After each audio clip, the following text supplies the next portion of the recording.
Chicago's basketball club is the first unrivaled champion. Angel Reese just pulled off the ultimate flex, winning a championship with absolutely no competition. But while she was out there posing with the trophy like she just saved the WNBA, the ratings were screaming for help. Like, did anyone actually watch this game? Meanwhile, her fans are acting like she's the chosen one, sent to Rafe carry women's basketball on her back? Girl, the league barely got off the ground. So how did Angel Reese dominate, yet still lose?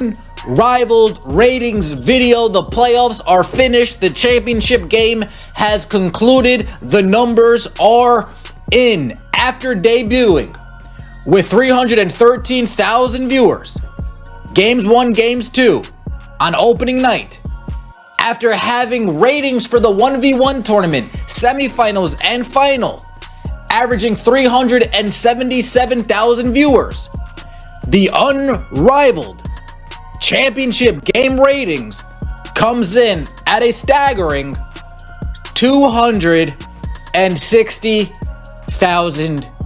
So Angel Reese and the Chicago Sky just bagged the first ever unrivaled championship.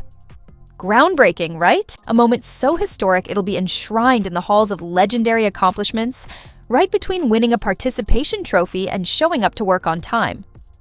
The way some people are acting, you'd think she just cured world hunger.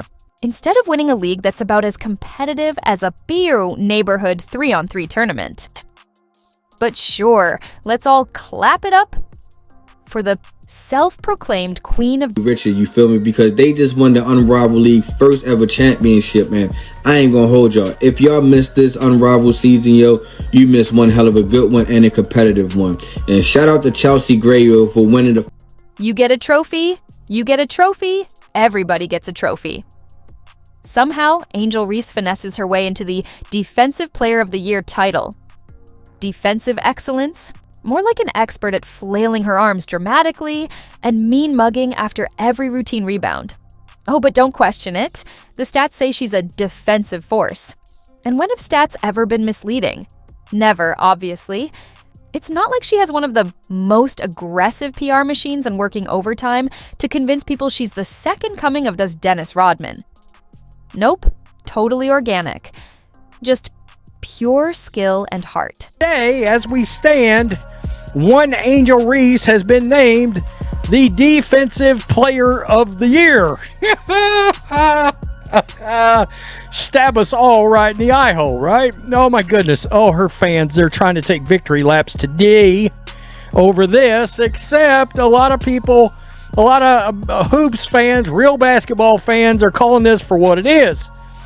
It's a sham. I mean, let's be... And then there's the Defensive Player of the Year award. Oh, what a testament to tenacity, hustle, and grit. Or, just a lot of swiping at the ball and glaring at opponents like they personally owe her money. And if you so much as hint that maybe, just maybe, there were more deserving candidates, brace yourself. You're obviously just a hater. Or worse, someone who doesn't respect women's basketball. Because apparently, questioning greatness is now an act of treason. But I want every person in here, from the players to the coaches, to the fans, to the media, to really take a second to soak in this moment. But let's not forget the real magic trick here. Turning routine basketball achievements into headline news. The relentless push to manufacture a legend. In real time is honestly impressive. Every block, every rebound, every flex, dissected, analyzed, inflated. Meanwhile, actual all-time greats? They're just out here existing, minding their business, playing the game. No full-scale media parade necessary. So let's go ahead and prepare for the next round of over-the-top celebrations. Maybe a parade, a statue, rename Chicago in her honor. Why not? The Lunar House comfortably. Beat the Laces in a close one. They went and they lost to the Mist. The Mist were trying towards the end. They beat the Phantom. In a lot of close games, they played really well. And they played really, really well after the break. Angel Reese's wrist tapped out. Oh, again. Right when her team was winning, so without xiang her. While she sat out, Rose BC casually won the Unrivaled Championship. No drama, no theatrics, just basketball. Without Angel, the team played better. They passed. They defended. They won. Meanwhile, she watched from the sidelines, probably crafting her next social media post. She'll be back soon, likely with a new excuse. But her team? They're proving they don't need her. Even decided the Defensive Player of the Year because I had a few players that I had in mind that could have won this award. But to say that Angel Reese wasn't playing good defense and didn't deserve this award, that would be a lie, man. Because throughout the season, she had moments where not only did she lock up the best bigs or play great defense on the best bigs, she also stole the ball from some of the... The ratings are in, and wow, what an absolute disaster. Turns out the Unrivaled League is about as popular as a soggy bowl of cereal. Fans? Nowhere. Viewers? Non-existent. But don't worry, Angel Reese is still talking. While the league is gasping for air, she's out here acting like she just won MVP of Twitter engagement. Maybe, just maybe, instead of turning every game into a soap opera, she could actually play basketball. But no, that would be too easy. Instead, she's mastered the fine art of doing the absolute least on the court while doing the absolute most off of it. It's got to be the first thing. And by the way, we're doing victory laps today. Angel Reese fans are celebrating a championship that she didn't even take part in the playoffs for. Are you serious right now? I would argue the team got better and won it because she didn't play. This should be frightening to Chicago Sky fans. Meanwhile, the league is practically begging people to tune in, throwing out promos like free samples at a grocery store. And still, see. Here's the caveat, folks. TNT, they come out with their own graphic.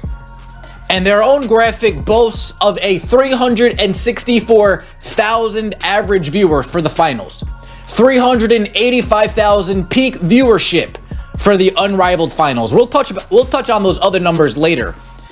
But up 99% from the regular season, 364,000 average. Folks, if we look at the Unrivaled playoffs, Laces versus Rose, that was broken down to both TNT ratings and True TV ratings. Yet for the championship game, somewhere in transition, somewhere along the pecking order, I guess. Folks, it's over. Or it's close to it. If it's not over, it's close to it. I'm at that point where I think we are at a point of no return.